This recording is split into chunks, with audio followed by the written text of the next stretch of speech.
Hi, everybody. I am back again with the Once Upon a Book Club April 2025 box. And yes, I did say April. I know it's July, but I am just seriously behind. And the only thing I can honestly blame on that is just poor time management. I realized that I was saying, hey, I just don't have time to read a book, but then I was watching like 3 hours of The Big Bang Theory. So I had to like tell myself, like, hey, once you get off work, don't turn on the TV. Just read until like 8 o'clock, or read like after 10 o'clock in the evening, or after I work out. If I have time between working out and starting my work, then taking a time to actually shut down everything and just read. So I was able to sit down and read the book for April, and the next two for May and June are upstairs. But the April book is Murder at Gall's Nest by Jess Kidd, and this is a Nora brain investigation. Uh, so this is the book. Like always, when you get the book from the book club, you get a bookmarker made from the book with a quote. You get your sticker that you can either get on the poster if you buy the poster, or the water bottle if you buy the water bottle. I do have the water bottle, but the stickers are sometimes hit and miss. Sometimes the stickers stay on, sometimes they don't. One keeps peeling and I have to keep sticking it back on. One day I'm probably just gonna glue that sucker down and be done with it. But this is the sticker for it, which matches the little cup. You get a letter from the author, and then you get the little pamphlet that has like a Q&A session with the author, gives you more information about the book, and it gives you a drink on the back called the Marine Mermaid.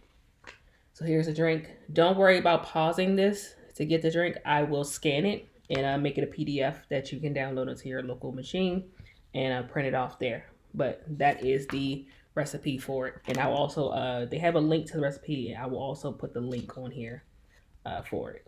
So that's the recipe you get this time. Sometimes they give you recipes, sometimes they don't. So if you try this drink, let me know. I'm not a big alcohol person, but it does have like vodka in it and melon liqueur. And I know that liqueur is different than liquor. I do know that, even though I don't drink. So let's get to the gifts, because you guys are here for the gifts. Let's not even doubt that. And then I'll talk about the book itself. So, page 59. I lost the wrapping for this. I don't know what happened to it. I just think in the course of me sitting down and reading and cleaning, it just got lost. But what happens is that when they find the body of the victim, he has a handkerchief on him belonging to another person. I'll get into that when I describe the book. But what the gift was on page 59, and it is this. This is the initials of the missing person, not the person that is deceased. And what this is a embroidered corner bookmark. So I actually thought this was a good idea, because the only problem with bookmarks like this is that you forget if you were on that page or that page when you close it up. Sometimes what I'll do is I'll put it face down, and that way I know it was on this page. But if I put it face up, then I know it was on that page. But with this, you don't have to worry about that. As you guys know, I am an Amazon affiliate, so I try to find things closely matching to the gifts they give. And if you click on that link, I will get a percentage of the sales, anything from 1 to 10%. But I have to put that disclaimer in there because of the FTC. But as you guys know, I am an Amazon affiliate. And so that will be linked in there. Now, I try to find something on there with like little flowers on it. I try to get as close as possible, but finding this exact design is extremely difficult. But I try to find something very, very close. So the next gift comes on page 219. The main character is about to get into a bath. She drops something, and then underneath the sink, she sees smelling salts. So the gift on page 219 was the smelling salts. What it actually is rose and chamomile bath salts. Let me open this up. Now I finished that page last night. Like I was reading like crazy. Now that I'm just getting better with my time management, I read that page last night, so I haven't had a chance to use the salts yet. But it comes in a nice little glass jar with a cork and then a little spoon to put it in. They have the how to use on the side. It is fill the tub with warm water, add a half to 1 cup. So it's a half a cup to 1 cup of the bath salts. Stir in the water to dissolve the salts. Please let them dissolve. I hear horror stories of people who don't let it dissolve. Give it some time to dissolve. Just wave your hand around. Adjust the water temperature to your liking. Then you can soak for 15 to 30 minutes. Me, I'm in there for a good hour, hour and a half. But hey, do you? I just love to soak. But I thought those were very, very nice. Now I was able to find a chamomile, but not a rose chamomile. So, but it's pretty much the same bottle design.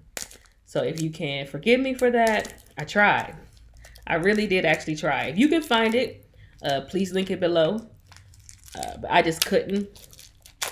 I can find rose. I can find rose and lavender. I can find a lot of different combinations, but I could not find this one exactly. Ooh, that smells nice. Ooh, and it has like actual flecks. Let me see if I can get that in the shot. It has like actual rose flecks in there. So, ooh, I cannot wait to give this a whirl. It's gonna be nice. But that is on page 219. Okay, so on page 304, the main character has to get a water bottle. Somebody's not feeling well. So for that, you get this nice little water bottle. And it's all soft and fuzzy, and it got the little fuzzy pom-poms on it. And oh, that feels so good. So this is uh, a 2 liter water capacity, rated up to 212 degrees Fahrenheit. That's about as hot as you want to get before it starts messing with the bottle itself. And do not heat water bottle in the microwave. Only add heated water. So heat your water first, then add it. And it also gives a little QR code so you can see the instructions on how to fill the water bottle itself. Now I was able to find one in this color, fuzzy, but I think it's only like 1 point something liters. That's the one I was able to find, and it has like a little tag here that's silver, but it has like nothing on it. But I'm realizing now it actually looks like a little open book, which I now realize that. So I thought it was just blank, but this does look like a tiny open book. So if you want to like gift this to somebody, I would say go find an engraver and like just engrave this if you can engrave it and engrave their name on it. It'll be a really nice, cool gift.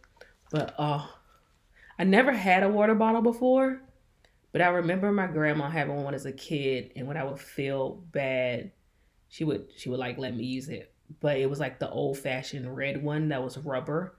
And I remember her having to fill it with hot water and then having to like use something to protect her hands because it was so hot. And then her having to like wrap it in something. So having it be fuzzy is nice. It's nice to the touch. It's nice to the senses, and then it protects you a little bit from the heat. So this is something I can actually use, and I'm grateful to have it. So yes, that came on page 304. And now they gave me another bag that I have to keep now. Because these bags are nice. And I have like so many little knickknacks. Like, do you know how many hair ties I can put in here and scrunchies? This is what this is going to get used for. Hair ties and scrunchies. Right here. All right, so your last gift. Sorry for the clicking. The seat clicks. I don't know why it clicks. Whatever. It comes on page 316. So these two were like really close. It's 304 and 316. And this is a sugar bowl. So right when it gets to like the end and stuff's about to pop off, the culprit has a sugar bowl. And so this is the sugar bowl.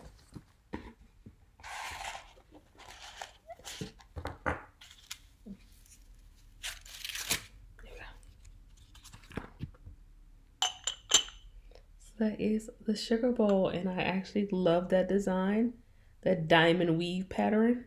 And I believe pattern. Why do I say it like that? The diamond weave pattern. I thought that was so cute. And then, of course, this is the lid. And while it's labeled as a sugar bowl, you can probably put anything you want in here, whether it be cotton bowls, cotton bowls, cotton balls, bobby pins, um, paper clips, like whatever you want to put in here, you put it in here. You make it what you want. But it is advertised as a beautiful sugar bowl, and I believe I found an extremely close replica to this one. So you can check it out. Let me know what you guys think. So those are the gifts. You have sea salt, sugar bowl, uh, water bottle, and corner bookmark. I think I got it all. I got it all in one shot. There we go. So those are all your gifts. So the book itself.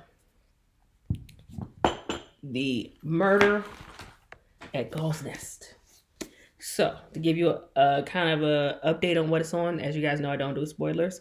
A nun who works as a nurse in an infirmary has this patient named Frida Borgen, who she gets very fond with and think that she's a great person. And Frida kind of has like a respiratory issue, so she's constantly in the hospital. So she's gotten to know Nora and just watched Nora grow up. Nora decides that, I'm sorry, not Nora, Frida. Watch Frida just like grow up and be a good person. And Frida's like, hey, I'm sick and tired of being in hospitals. I just want to go and I want to live my life. Nora said, great, go live your life. I understand, but just write me. Let me know that you're okay. And so Frida writes Nora every single week. And then one day, the letters stop coming. At first, Nora just like, hey, maybe she's just out there living her life. She'll write me eventually. But when it goes like, I think it's like a month with no letters, Nora decides to leave the convent, which she states in the book that it has its own reasons why she's leaving, but that was one of them. And go to the last place that that Frida wrote her letter from, and that was Gall's Nest. When she arrives at Gall's Nest, she does not tell anybody that she knew Frida. She doesn't tell anybody about her past. All she does is just go there and introduces herself as Nora. She meets a host of characters, Stella and Teddy, who are a married couple. Then you have Professor Poppy, who used to have like this kids puppet show. Cazell, I forgot how to pronounce his last name. But he's just like in and out. He's a traveling salesman type of deal. And then you have Helena, who is who's pretty much runs the place. You have Eileen, who is the housekeeper for the place.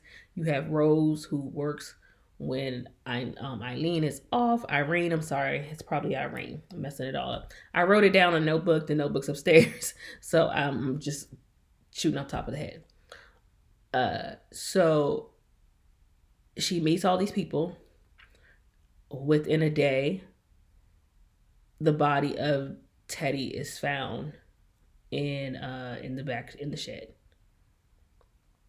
So at this point, everybody's like, what's going on? Nora gets there and she realizes that she smells almonds, and almonds is usually a sign of cyanide poisoning. Her being a nurse, she absolutely knows that she believes that it's murder. She's like, hey, even though everybody else is writing this off as, Teddy dealt with being in the war, because this takes place in like the late 20s, early 30s, like around the time period. So she's like, hey, Teddy was in the war. He was probably just really sad, really depressed, dealing with some stuff. But his wife says, no, he would not leave me. I know this. He is a good man. But then the inspector, who's Inspector Rideout, is like, hey, we just believe that he drank some poison, did it to himself, but Nora can't let it go. And the reason why she can't let it go is because on Teddy's body is a handkerchief belonging to Frida, which has her initials on it, which is the bookmark that Nora herself made Frida. So the fact that Frida's handkerchief was on Teddy's body makes her think that Frida's disappearance is connected to Teddy's death. So she just won't let it go, and she keeps picking, even though Inspector Rideout tells her, let this go. I know his wife thinks one thing, and you think the same thing, and everybody else is saying this, but I'm telling you now, he just ended his own life. And it's like, no, no, no, no. And so she investigates, and she figures out everything that is going on and all the secrets of everybody in his house. And it is just ups and downs and crazies. And now, think about this book. Me being a Hallmarky and watching a lot of Hallmark mystery movies, I was able to identify who the culprit was before the end of the book. But I did not know the motive at all. Now, the motive took me for a loop, but not who the culprit was. That I kind of figured out after reading it and kind of piecing together things in my own head. And the fact, like I said, I was writing things down, I was able to kind of like figure out indiscrepancies and things of that nature. And just the way the writer kind of wrote how people were acting in the book, I kind of figured out how things were going on, and who did it. At a certain point, I was saying I was reading to prove myself right. Does that make that a bad book? No, because there were a lot of twists and turns, and you got to know more of the people in the house and outside of the house. You got to know Nora more, because Nora has like a very sad backstory.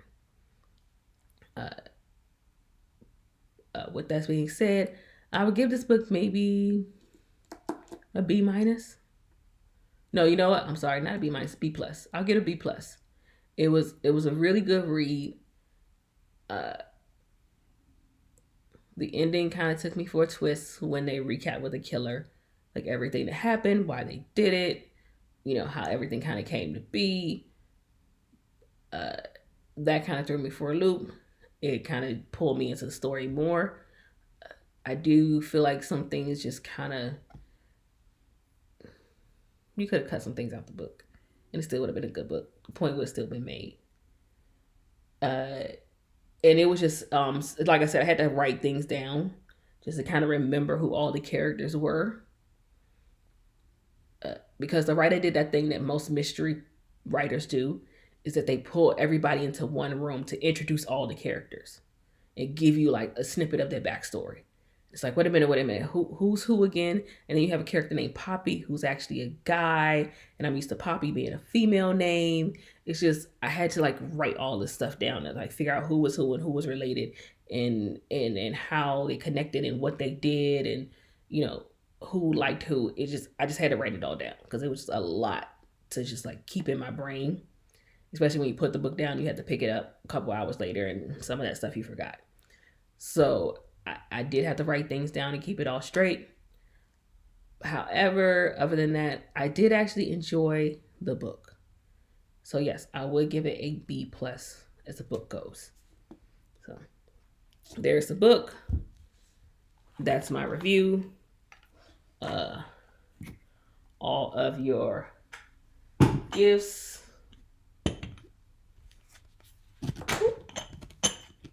All of your gifts with the book. And that was Murder at Gall's Nest, the April 2025 Once Upon a Book Club book. And just to kind of give you guys a look for those who don't subscribe to the book club, the May 2025 book is Rules for Ruin. That is by Mimi Matthews. That is the next book. So I'm going to hurry up, and as you can see, the bookmark is on the prologue page, which means that as soon as I finish this up, take the picture, do the scan, package it all up, and put it out there, I'm going to instantly start this book and try to get this book read. I'm going to try to get it done in a week. I'm going to try. I'm going to really, really try. I doubt it, but I am going to try because there's a lot of new movies coming out this week that I have to blog about on my blog site and get that done. So hopefully I can get as much read as I can. I just got to stick to the plan of reading whenever I'm just sitting around killing time watching TV, and reading between commercial breaks. Whenever I'm watching a movie that I have to blog about, like Lifetime or Hallmark, I do read during the commercial breaks to kind of like keep it going. You can usually read like two or three pages in a commercial break, really. Uh, so that is me. That is what I think. So let me guys know what you thought about the gifts, the book, all of it. Is this something that you would want in your subscription box? Is there anything that you didn't like? That you did like? Let me know everything in the comments down below. So with that being said, as always, in life there's black and white, but with me, you get one shade of gray. Bye guys.